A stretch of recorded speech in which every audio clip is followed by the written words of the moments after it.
और बड़ी खबर इस वक्त हम आपको बताने लगातार जो बाइडेन ने अहम बैठक की है। ये बड़ी जानकारी मिल रही है राष्ट्रीय सुरक्षा टीम के साथ उन्होंने चर्चा की है। इजराइल को हर संभव मदद देंगे, ये अमेरिका की तरफ से कहा जा रहा है। जो बाइडेन ने फोन पर नेतन्याहू से कुछ ही देर पहले बात भी की है। बेंजामिन नेतन्याहू की फोन पर बातचीत हुई है और साथ ही बाइडेन की तरफ से हर संभव मदद देने का भरोसा भी दिया गया है और साथ ही बैठक भी की गई है। बड़ी खबर इस वक्त हम आपको बता रहे हैं, जो बाइडेन ने एक ये जरूरी बैठक की है, राष्ट्रीय सुरक्षा टीम के साथ उन्होंने चर्चा की है।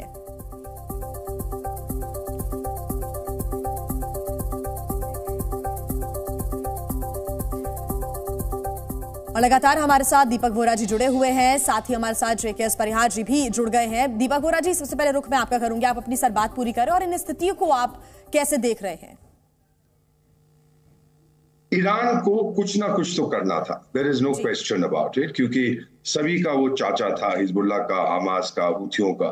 तो अपने आप को नापुंसक ना समझें, बाकी सब लोग ईरान को ना समझें, उसको करना था, खासतौर से क्योंकि उसके डिप्लोमेटिक मिशन पे हमला हुआ जो उसकी टेरिटरी मानी जाती है इंटरनेशनल लॉ में, तो ही हैड टू रिस्पॉन्ड। लेकिन ये भी सही है कि तीसरा विश्व युद्ध कोई नहीं चाहता। लोग बात करते हैं ईरान के न्यूक्लियर प्रोग्राम की। मैम, पिछले 4 साल से मैं सुनता रहा हूं ईरान कल बनाएगा, परसों बनाएगा, लेकिन अभी तक बना नहीं पाए, शायद वो क्षमता उसके पास नहीं है। तो थर्ड वर्ल्ड वॉर को तो आप भूल जाइए, लेकिन हाँ, सोने की कीमतें बढ़ेंगी, तेल की कीमतें बढ़ेंगी और वहां इंस्टेबिलिटी और फैलेगी। ये मेरा जान, अगले 3-4 दिन क्रूशल होंगे।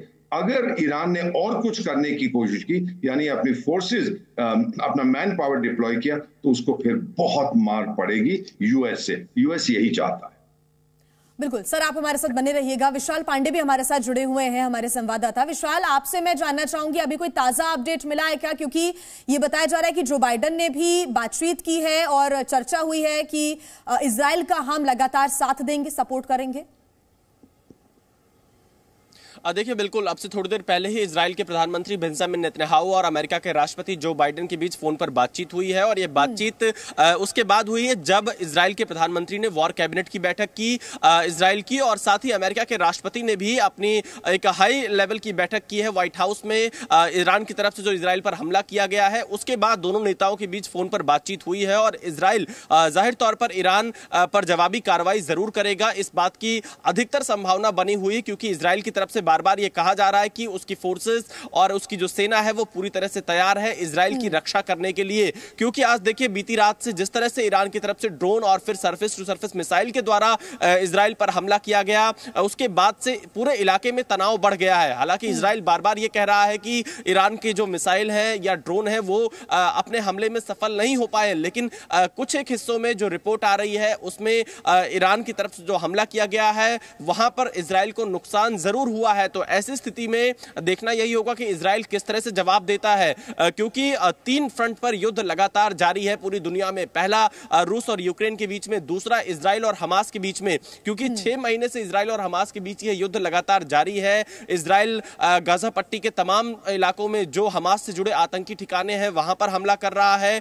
तो दूसरी तरफ जो उत्तरी इजराइल का हिस्सा है जो लेबनान से सटा हुआ है वहां पर हिजबुल्लाह के साथ इजराइल लगातार एक तरह से लड़ाई लड़ ही रहा है। हालांकि औपचारिक तौर पर वहां पर युद्ध की शुरुआत उस मोर्चे पर नहीं हुई, लेकिन जिस तरह से हिजबुल्लाह हमले करता है इजराइल की सीमा के अंदर, उसके जवाबी कार्रवाई में इजराइल लेबनान के हिजबुल्लाह के जो संगठन है उनसे जुड़े इलाकों पर हमला कर रहा है। लेकिन इन सब के बीच में ईरान का आना ये अपने आप में एक बड़ा आप कह सकते हैं खतरा है पूरे पश्चिम एशिया के लिए, क्योंकि अब इजराइल अगर जवाबी कार्रवाई करता है नजर आ रही है, लेकिन आगे देखना होगा कि इजराइल की तरफ से क्या कदम उठाया जाता है। विशाल, आप नजर बना के रखिएगा, ताजा अपडेट्स के लिए हम आपके पास आते रहेंगे।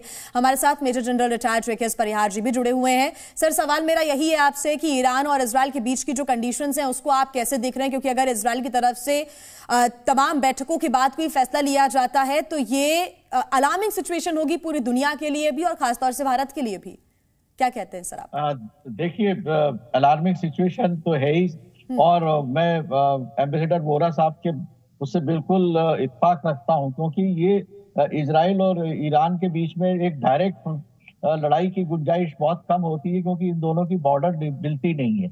इसमें काफी इन दोनों के बीच में डिस्टेंस होने की वजह से जो भी करीब 1700 किलोमीटर का डिस्टेंस होने से यहाँ पर एयर स्ट्राइक्स और इसी तरह की बातें हो सकती हैं। और मैं मान के चलता हूँ कि इजराइल जो है वो ईरान का अकेला मुकाबला कर नहीं सकता है या किसी भी गल्फ कंट्रीज के बीच में। ये तो अमेरिका का एक तरह से माउथ पीस ही रहा है, जो कि लगातार जो है वहां पर गल्फ कंट्रीज के अंदर एक तरह से जो पेट्रोलियम प्रोडक्ट्स हैं उनको कंट्रोल करने के लिए अमेरिका ने इसको बनाया और रखा हुआ है।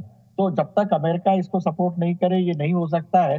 और जैसा ईरान ने अभी कहा है कि हमने जो है 1 अप्रैल को जिस तरह से इजराइल ने ईरान के एम्बेसी पे अटैक करा था और उनके कमांडर को उन्होंने वहां पे मार दिया था, उसका बदला लिया है। और उन्होंने कहा है कि हमारी एक्शन जो है वो कंक्लूड हो गई है। मतलब उनकी तरफ से अभी वो दोबारा कोई मेजर अटैक करने का उन्होंने एक तरह से नहीं कहा है।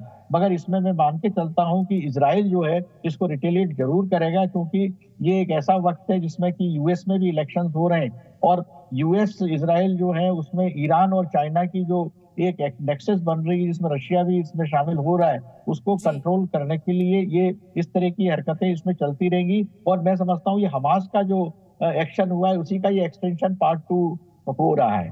पर एक आउटराइट थर्ड वर्ल्ड वॉर या मल्टी कंट्रीज का इन्वॉल्वमेंट होकर मेजर वार होगा ऐसी संभावना इसमें मुझे दिखाई नहीं देती। जी न्यूज़।